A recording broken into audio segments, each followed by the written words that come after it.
Hey folks, I gotta plug this thing in. We're going to ExperiencedDevs for the topic, and this is still going awesome. Okay, usually I plug it in and it restarts. The topic is about someone who is promoted into a manager role from a senior engineer, and they're going to be switching companies.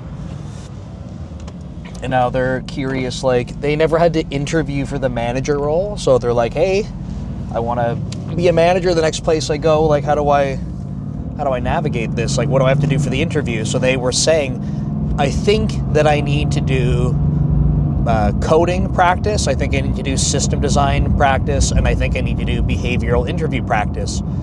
Is that right? And so I wanted to talk about this because this is... like, I've lived this life and I live this life, so I figured it'd be a good one to go through. It might not feel super relevant for you right now, especially if you're not, if you're not an engineering manager or going for that kind of position, but I think it's still helpful to kind of hear different perspective on what it's like to go apply for roles and stuff. And, mine's only one lived experience. Your mileage will vary. So, to start things off, I think this person is right in terms of the areas that they're talking about focusing on. And this is based on my experience as an engineering manager applying for big tech roles, at least. Okay, so that's the thing that I want to clarify here. For me, when I have applied to engineering manager roles, they've only been in big tech. And, oh no, we gotta get through this light. We did it. Okay. That means that similarly, over a longer time horizon than this person was kind of referring to, but like originally when I was an engineering manager, I didn't interview for the role. I was put into that really early at a startup, right? So like I hadn't interviewed for that. I interviewed as a software engineer, a good number of times, especially from internships. Had to put me through a lot of interview rounds.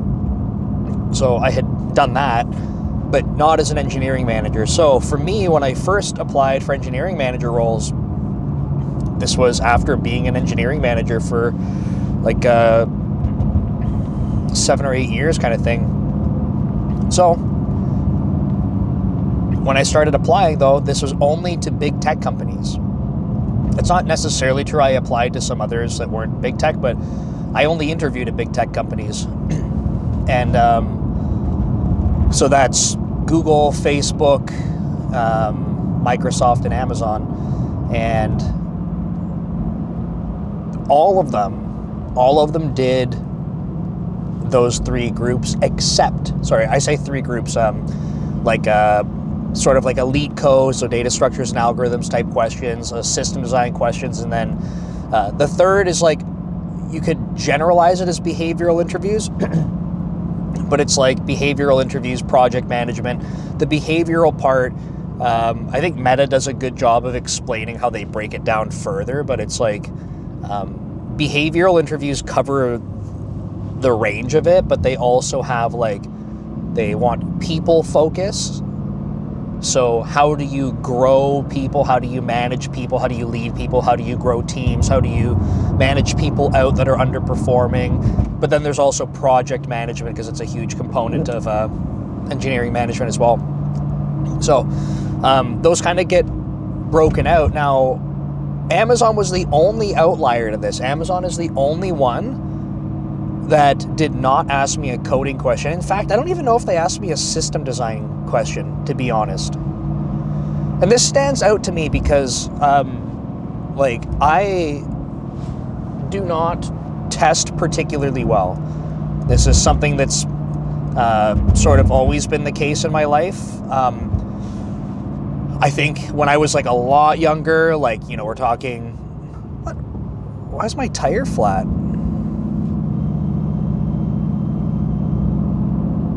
Really? It's not flat, it's low. Oh, man. It's a good time to get notified as I'm about to get on the highway.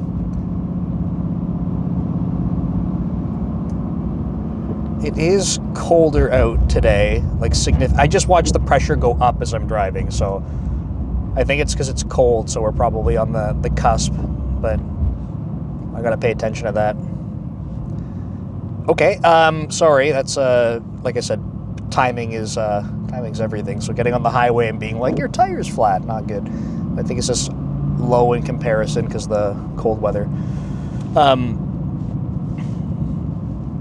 Yeah, even as a kid, like, going to write tests, like, super stressful for me. I don't like the environment going into university. I'm the kind of person I will, like, kind of blank out on tests and then, like, be super stressed, and then it's kind of like a vicious cycle. And then interviews are, it's the same type of thing. Fortunately, I mean, there's proof for myself that if I practice enough, then I can be successful. And this is the case where, like, especially when it comes to, like, behavioral stuff, so people management, project management, that kind of thing, I feel very comfortable talking about that kind of stuff.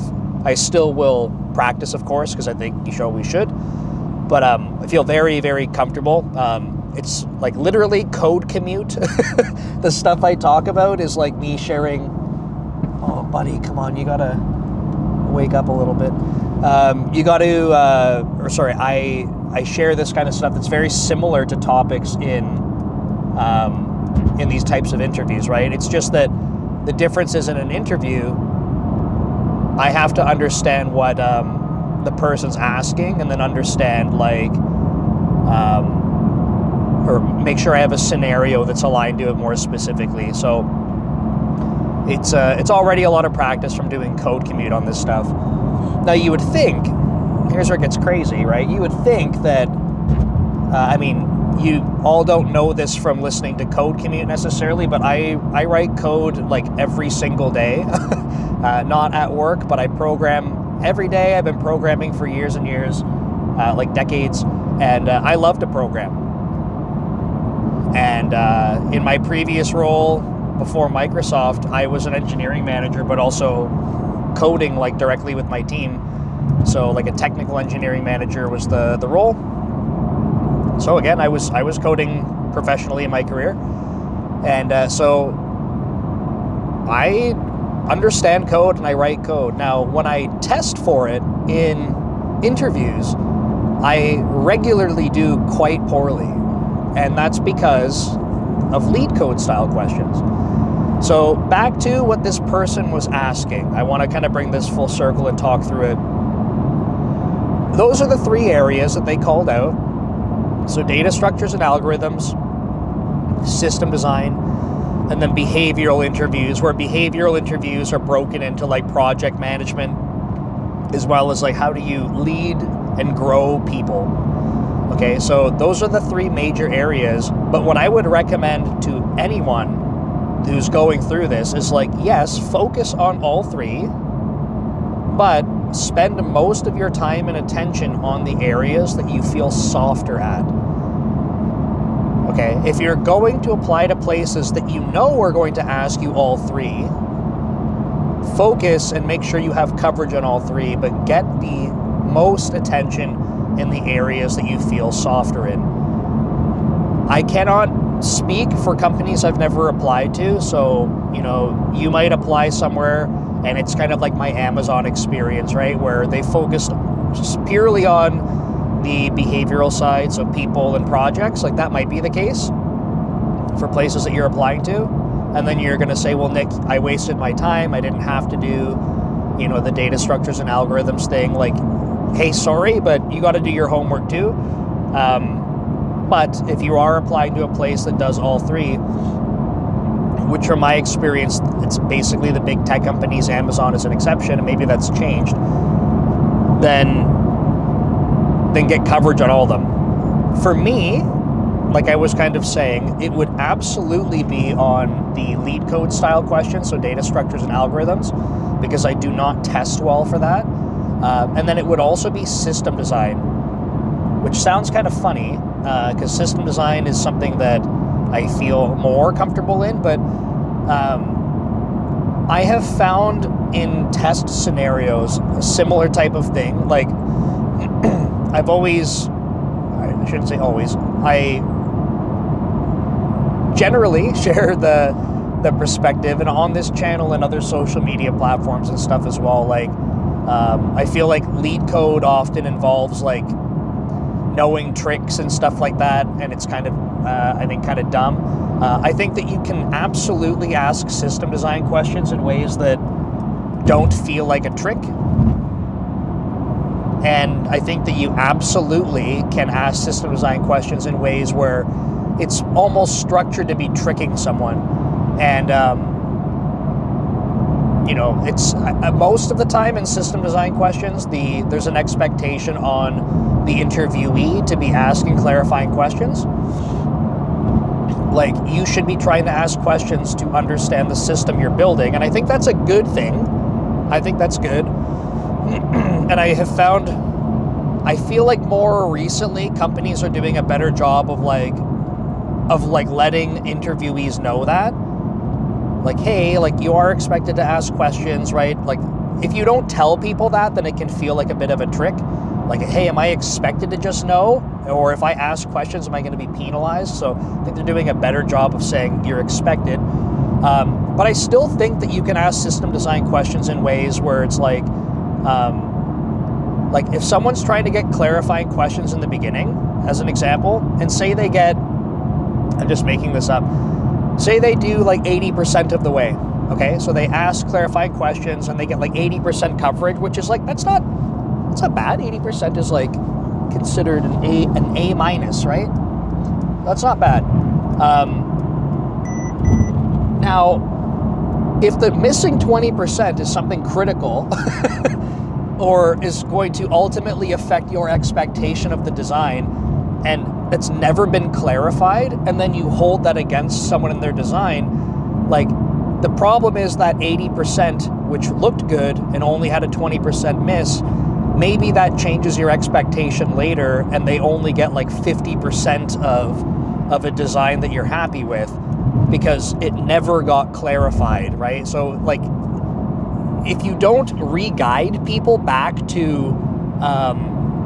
you know, what the expectations truly were, even though they missed asking the question, or you don't evolve your expectation of the design based on that, then like people get crushed in these types of questions. And I've been on both sides of that, where I've missed stuff in the beginning, and then someone will say, by the way, like, you know, we didn't talk about this, but this will be a constraint, so let me introduce that to you so you can design for it. And I've been on the other side of that, where it's like, I've gotten through like almost an entire question, and then someone went, and by the way, we talked literally back and forth in the interview where it was like, they had the opportunity to interject, because I would pause and say like, hey, anything that you want me to clarify here or adjust, and it was like, no, keep going.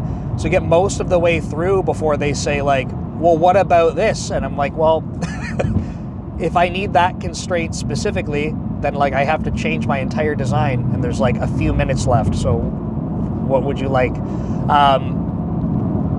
So I personally need to spend a lot more time proportionally on data structures and algorithms, and then system design sort of second, compared to the other categories, which personally really bothers me because, again, speaking from my experience, my role is almost entirely the other category. Almost entirely. So I find it very interesting. Again, this is just my biased personal experience, that I find that at least what I've lived through in my interviews is that the behavioral interview questions, some people might find that they're like, oh, I feel like I'm being tricked, but I've had a pretty good experience in those. I've had, like, I think the biggest issue I've had is where, you know, I don't have a relevant example that comes to mind, or I'm blanking. Like, so that's obviously one thing, but I think really the biggest thing is not knowing, based on the body language or feedback from the interviewer, if I answered it in a way that they were expecting. So feeling like confused by that, that's probably the biggest issue. But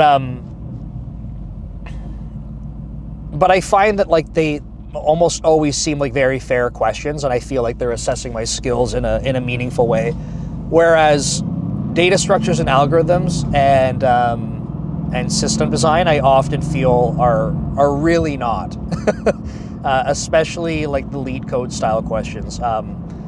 If you're trying to assess whether I can program based on a lead code question, I just feel like we're not talking the same language, and so for me, it's frustrating because from a preparation perspective, I have to spend a disproportionate amount of time on practicing something that not only is a lot less relevant in my role, like a lot less relevant, it's also being tested through a mechanism which I feel like is extremely inadequate for doing so.